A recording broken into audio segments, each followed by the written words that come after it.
Hello' everyone, ভালনে আপোনালোকৰ? আজি মই লৈ আহিছোঁ শেৱালি ফুলৰ এটা ৰেচিপি। এয়া মই কেৰাহীখন গৰম কৰি তাত নহৰু দিলোঁ, 4-5 ফুটামান দি দিছোঁ। তেলতে দিলোঁ কেঁচা জলকীয়া 2টা, অলপ ভাজি ল'ম।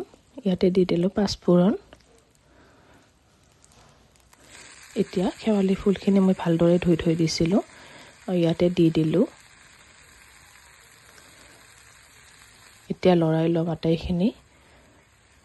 খুব সোনকালে পমি যায় এইবিধ ফুল, খাবলৈ খুবেই সোৱাদ লগা হয়। এয়া দিলোঁ নিমখ।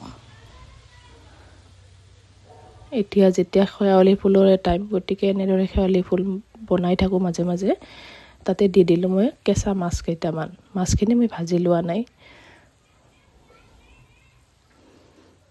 আৰু ইয়াতে দি দিম অকণমান চ'দা খাৰ। মোৰ লগত কলাখাৰ নাছিলে, চ'দা খাৰকে অকণমান দি